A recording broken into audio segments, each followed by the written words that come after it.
जय श्री राम, जय श्री हनुमान, जय बागेश्वर धाम। हे भगवान, हमारे इस वीडियो को जो भी देख रहा हो उसके जीवन में कभी भी दुहक दर्द नहीं लाना।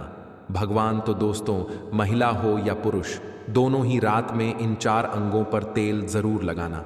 हम आपको एक ऐसा अंग बताएंगे जिस पर काफ़ी लोग तेल लगाने से शर्म आते हैं, और आप सभी लोग जानते ही हैं जिसने की शर्म उसके फूटे कर्म। जी हाँ दोस्तों, शरीर के इन 4 अंगों में यहाँ तेल लगाने से आपका शरीर स्वतः अपनी सारी बीमारियों को नष्ट कर देगा, यानी कि वह खुद ठीक कर लेगा। तो वह 4 अंग कौन कौन से हैं और कौन सा तेल लगाना चाहिए, ध्यान से सुनना। इस बात को, शरीर की इन 4 अंगों में से जो एक अंग है वह ऐसा अंग है जहाँ पर आपको तेल लगाना ज़रूर चाहिए। आप सभी लोगों ने सुना होगा, जिसने कि शर्म उसके फूटे कर्म। ये बात बिल्कुल सही है। आपको बिल्कुल भी शर्म नहीं करना है। जो लोग इस वीडियो को छोड़कर जाना चाहते हैं वह अभी ही चले जाए, क्योंकि यह जानकारी बहुत ही महत्वपूर्ण और लाभकारी है। हो सके तो सारे काम छोड़कर आज अपने शरीर के लिए इस वीडियो को ध्यान से सुन लेना, महिला हो या पुरुष हो। बस इन 4 अंगों में तेल लगाने से आपकी थकान कम हो जाएगी, और दोस्तों आपको पूरी रात अच्छी नींद आएगी। यह जो हम 4 अंक आपको बताने जा रहे हैं, महिला और पुरुष दोनों को ही इन 4 अंकों में तेल लगाना है। कोई भी महिला या पुरुष जो आज हम आपको बताने जा रहे हैं, हमारी बातों को हल्के में मत लेना। काफ़ी बार क्या होता है, महिलाएं काफ़ी ज़्यादा थकान महसूस करती हैं। ऐसे में इन 4 अंगों पर तेल लगाना शुरू कर दिया तो आपकी थकावट दिनों दिन कम होती चली जाएगी। आज दोस्तों हम आपको जो बताने जा रहे हैं, 4 अंगों में से एक अंग जहां पर आपको ज़रूर से ज़रूर तेल लगाना है, उसको बिल्कुल भी नहीं छोड़ना है। और इसीलिए उस अंग को बिल्कुल नहीं छोड़ना है, क्योंकि वहां से 7,20,000 नाड़ियाँ निकलती हैं और वहीं से ही रोग की शुरुआत होती है। अगर हम उसको बैलेंस कर लेंगे तो हमेशा हम स्वस्थ रहेंगे। इसलिए आपको बिल्कुल भी शर्म नहीं करनी है। 4 अंकों में से इस अंक के ऊपर भी तेल लगाना है, सरसों का। और अभी हम आगे वीडियो में बताएंगे वह कौन सा अंग है। और दोस्तों 4 अंगों में से एक अंग ऐसा है जहां से हमारा पूरा शरीर चलता है, और यह वाला अंग महिला और पुरुष में दोनों में ही पाया जाता है। यह वाला अंग बहुत ही महत्वपूर्ण होता है हमारे जीवन में। और यदि इन 4 अंगों में से इस पर आप रात को सोने से पहले तेल लगा लेते हो तो यकीनन आपको अपनी लाइफ में बहुत फ़ायदा मिलेगा। आपकी रात कभी भी खराब नहीं होगी और आपको थकावट भी बिल्कुल महसूस नहीं होगी। बस तेल लगाने में बिल्कुल भी कमी मत करना। अब यहाँ पर कुछ लोग ऐसे होंगे जो हमारी बातों को हल्के में लेंगे, क्योंकि उन्हें आयुर्वेद की नॉलेज नहीं है, उन्हें ज्ञान नहीं है। इसीलिए जो हम आपको बताने जा रहे हैं, शरीर के इन अंगों में आपके बिना शर्म किया तेल ज़रूर लगाना है।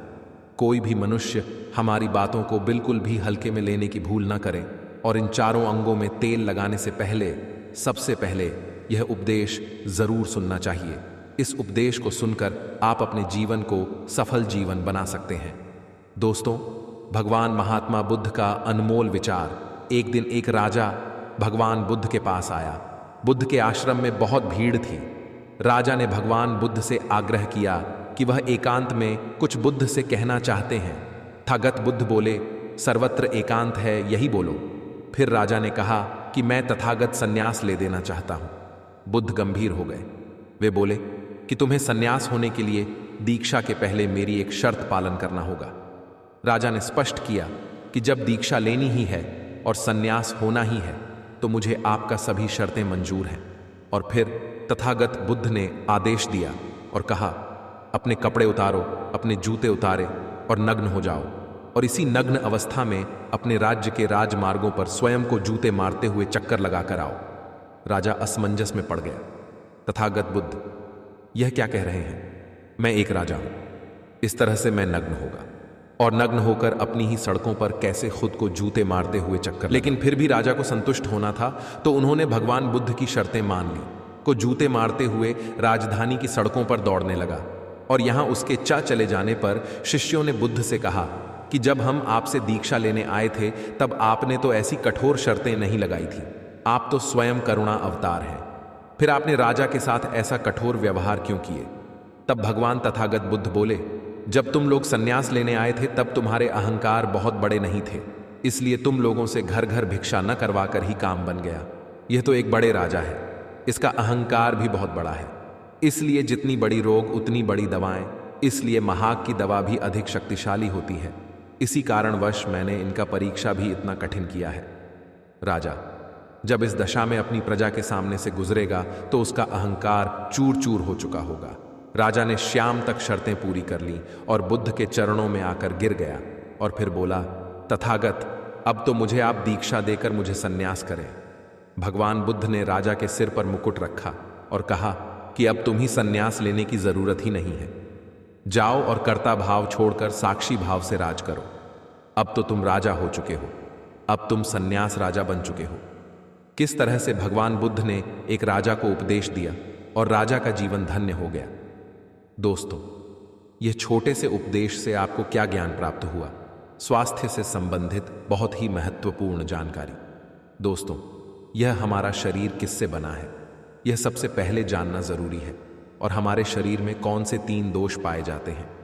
हमारा शरीर 5 तत्वों से बना है और हमारा शरीर में 3 दोष पाए जाते हैं, वात दोष, पित्त दोष और कफ दोष। इसे जानना जरूरी है क्योंकि यहाँ हर एक बीमारी का कारण होता है, क्योंकि हर एक बीमारी का जरिया ही 3 दोष है, इसलिए जानना जरूरी होता है।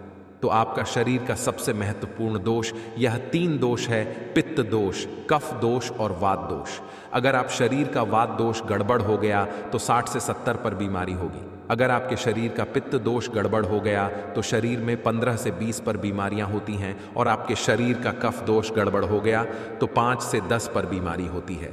अब इन तीनों प्रवृत्ति हमारे शरीर में कब से कब तक रहती है? जब हम जन्म से बाल्य अवस्था में रहते हैं, यानी 0 से जब हमारा जन्म होता है और 14 साल की उम्र तक हमारे शरीर में दोस्तों इसकी प्रवृत्ति ज़्यादा होती है। इस समय कफ ज़्यादा बनता है। यह प्रकृति की देन है। कफ इसलिए बनता है क्योंकि हमारा शरीर ग्रो करता है।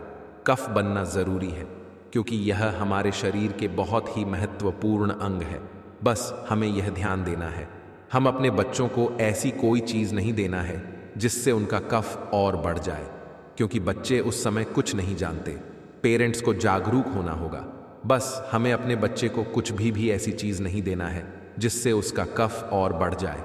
बनाने वाली चीज़ें हमें उन्हें नहीं खिलाना है, नहीं तो क्या होगा? कफ से संबंधित जो 5 से 10 पर बीमारी है, जैसे टीबी, दमा, अस्थमा, शिज़ोफ्रेनिया, ये सारी बीमारियां इसकी वजह से होती हैं, जहां आपको ध्यान देना होगा। दोस्तों, हर पेरेंट्स को ध्यान देना होगा।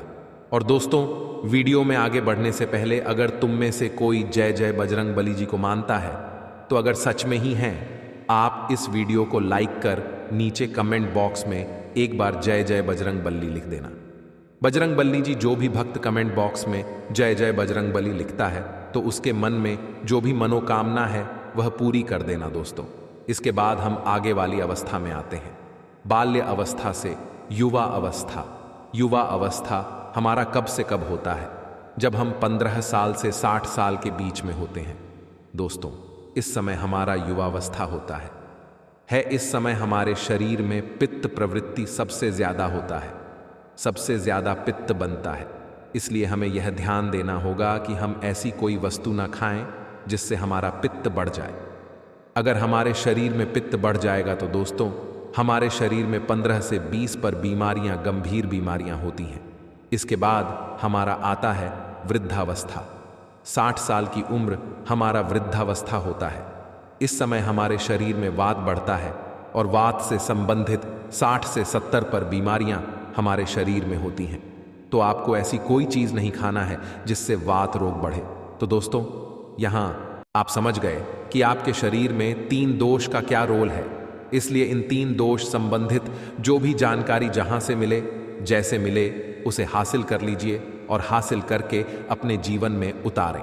कारण को हटा दीजिए और इन 3 देशों में क्या खाना है, क्या नहीं खाना है, इसका हमेशा ध्यान रखना है। इस दोष को बढ़ाने वाली चीजें कभी मत खाएगा। अब 3 दोष के बारे में जान गए। अब यह जानिए, आपका शरीर 5 तत्वों से बना है और इन 5 तत्वों में प्रोटीन, विटामिन, सारे तत्व आते हैं। अब इस 5 तत्वों में और 3 दोषियों में जो भी कमी आती है, तभी आपका शरीर बीमार होता है। अन्यथा आपका शरीर बीमार नहीं होता। अब आप समझ गए आपका शरीर बीमार होने का क्या कारण है। जैसे कुछ लोग रोते हैं दोस्तों, भगवान ने हमें यह कष्ट दे दिया, भगवान ने हमें यह बीमारी दे दिया, हमें गैस्ट्रिक अल्सर हो गया, हमें थायराइड, ब्लड प्रेशर, शुगर हो गया। क्यों हो गया? भगवान ने नहीं दिया, आपने खुद पाला है।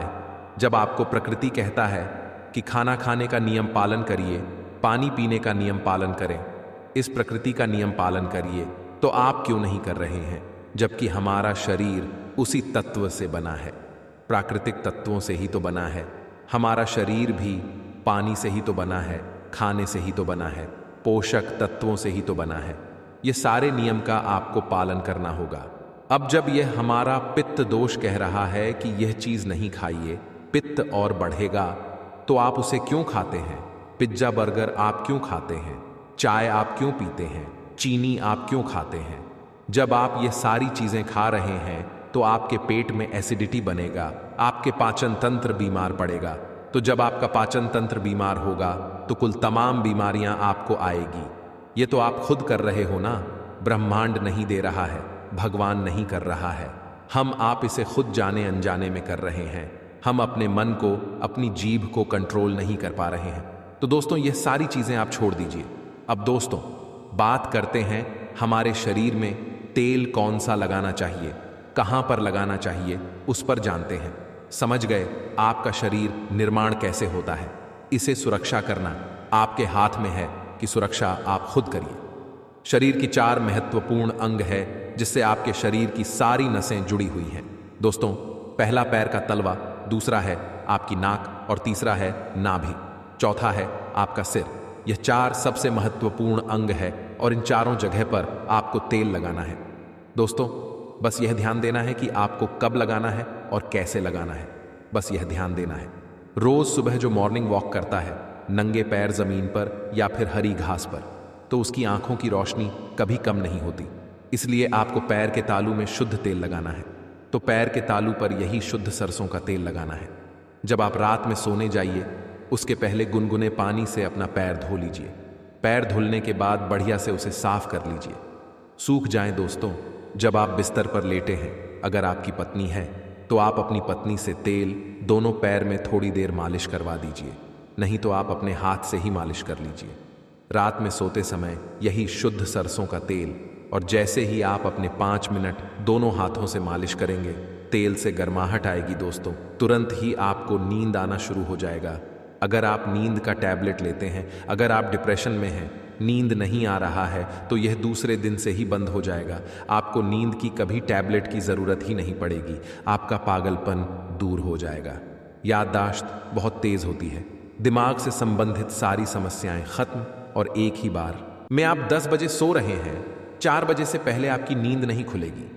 इतनी बढ़िया नींद आती है तो पैर के तालू में तेल लगाने से आपके पाचन तंत्र मजबूत होता है, याददाश्त तेज होती है, भूख लगती है, शरीर में शक्ति मिलती है, ऊर्जा मिलता है, यानी कि शरीर की सारी पोषक तत्वों की आपूर्ति कर देता है। दूसरा स्थान है नाभि, जो कि आपके शरीर का सबसे महत्वपूर्ण अंग है।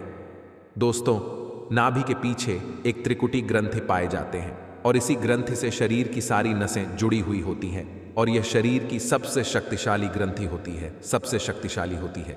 इसीलिए नाभि में तेल लगाना चाहिए। आप देखते होंगे जब घर में बच्चा होता है, सबसे छोटा सा बच्चा जन्म होता है और माताएं तेल की मालिश करती थी। अब तो ये ज़माना उठ गया है। पहले माताएं 8-10 बार दिन में तेल की मालिश करती थीं। हम लोग बच्चों को देखते थे, हमारी माता जी जो भाई के बच्चे होते थे, यानी कि पोता को 4 बार दूसरी टाइम यानी कि 7 से 8 बार तेल की मालिश करती थी। दोस्तों कहते थे जितने हम तेल की मालिश करेंगे हड्डियां इनकी मजबूत होगी। दोस्तों यह आपकी नाभि सबसे शक्तिशाली शरीर के हिस्सा है। इस नाभि में उस समय जब माताएं तेल की मालिश करती थीं तो उनकी नाभि को फूंक मारती थी। फूंक मारने के बाद उसमें तेल लगाती थी, साफ करती थी। तो दोस्तों आपको नाभि में तेल लगाना है कि किसका तेल लगाना है? शुद्ध सरसों का तेल लेना है, और रात में सोते समय आपको नाभि में तेल लगाना है। जब आप नाभि में तेल लगाते हैं तो उसके फायदे कितने हैं आप जानकर चौंक जाएंगे। दोस्तों आपको बढ़िया से नींद आएगी, दिमाग से संबंधी कोई समस्या नहीं होगी। आपका पाचन तंत्र एकदम स्ट्रांग बना रहेगा। आपका पाचन तंत्र स्ट्रांग रहेगा, आपको भूख बढ़िया सी लगेगी। आपके शरीर के सारे दर्द दूर दूर हो जाएंगे। आपकी आंखों की रोशनी बढ़ जाती है, यानी कि शरीर के हर एक पार्ट के लिए फायदेमंद है। अब आपको नाक में क्या करना है? नाक में अगर आपको अगर देसी गाय का घी मिल जाए, शुद्ध देसी किसी कंपनी का नहीं चाहिए, शुद्ध देसी गाय का घी 1 बूंद नाक में और 1 बूंद नाक में, दोनों नाक में 1-1 बूंद डालना है। दोनों नाक में 1-1 बूंद रोज डाले। इसके इतने सारे बेनिफिट्स हैं, वह बेनिफिट्स मैं यहाँ पर गिनाते गिनाते थक जाऊंगा। दोस्तों, आपका पागलपन दूर हो जाएगा। किसी के अंदर पागलपन है, पागलपन की दवा चल रही है, तो दोस्तों 3 से 4 महीने के अंदर पागलपन की दवा बंद हो जाएगी। आपके कान के पर्दे में छेद है, तो कान के पर्दे का छेद बिना ऑपरेशन के ठीक हो जाएगा। सिर्फ 3 से 4 महीने में। बाकी कोई दवा ऐसे नहीं बनी जो आपको ठीक कर दे। आपको नींद की समस्या है, नींद की समस्या दूर हो जाएगी। याददाश्त कमज़ोर है, याददाश्त आपकी तेज़ हो जाएगी। शरीर में कमज़ोरी है, शरीर की कमज़ोरी दूर हो जाएगी। जुकाम आपको कभी पूरे भविष्य में नहीं होगा। जुकाम, सर्दी, खांसी, नाक से संबंधित जितने भी बीमारी है आपको नहीं होगा। अब एक बात और है जहां से आपका शरीर पूरा ब्रेन जुड़ा हुआ है। आपको अपने सर में सरसों का शुद्ध किसी कंपनी का आप मत लीजिए। ये शुद्ध सरसों का तेल आप अपने सर में लगाइए। जैसे ये शुद्ध सरसों का तेल आप अपने सर आसानी से इसे थपथपा पाएंगे।